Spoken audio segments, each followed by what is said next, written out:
દરેકને વરસાદની ઋતુ ગમતી નથી. ચોમાસું આવતાની સાથે જ કેટલાક લોકોનો મૂડ બદલવા લાગે છે. ક્યારેક તેઓ ખૂબ જ ખુશ થઈ જાય છે તો ક્યારેક અચાનક તેઓ અસ્વસ્થ થવા લાગે છે. કેટલાક લોકો વરસાદની ઋતુમાં તણાવની ચિંતા પણ અનુભવવા લાગે છે. આવી સ્થિતિમાં તેઓ દિવસભર અસ્વસ્થ અથવા તો ઉદાસ રહે છે. પરંતુ શું તમે જાણો છો કે વારંવાર મૂડ બદલવાના કારણ શું છે? ઉપરાંત આપણે આ સમસ્યામાંથી કેવી રીતે ઝડપથી રાહત મેળવી શકીએ? ચાલો જાણીએ.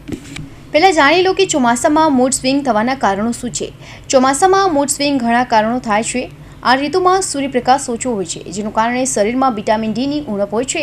વિટામિન ડીના અભાવે તમે થાકેલા, નબળા અથવા ચીડિયા અનુભવો છો.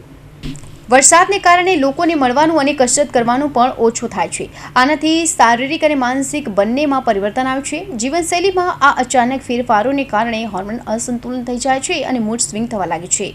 કસરતના અભાવે શરીર સક્રિય રહેતું નથી. આના કારણે તમે ચુસ્ત અને નબળા અનુભવો છો. તેથી ઘરે કસરત કરવાની આદત પાડો. જો તમારા માટે બહાર જવું કે જીમમાં જવું શક્ય ન હોય તો ઘરે હળવી કસરતો કરો.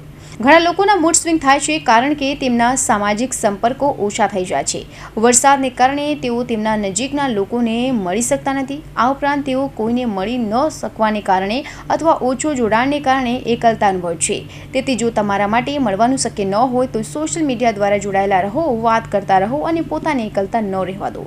મૂડ સ્વિંગ્સનો સામનો કરવા માટે સ્વસ્થ જીવનશૈલીનું પાલન કરવું પણ મહત્વપૂર્ણ છે. તેથી બહારથી જંક ફૂડ ખાવાને બદલે તાજો ઘર બનાવેલો ખોરાક ખાઓ, તાજું શાકભાજી અને ફળો ખાઓ, પૂરતી ઊંઘ લો અને તણાવને નિયંત્રિત કરવા પર ધ્યાન કેન્દ્રિત કરો.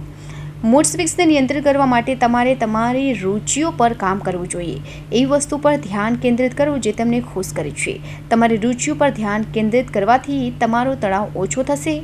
આનાથી તમે વધુ સારું અને ખુશ અનુભવશો. એવી બાબતોથી દૂર રહો જે તમને તણાવ આપે છે.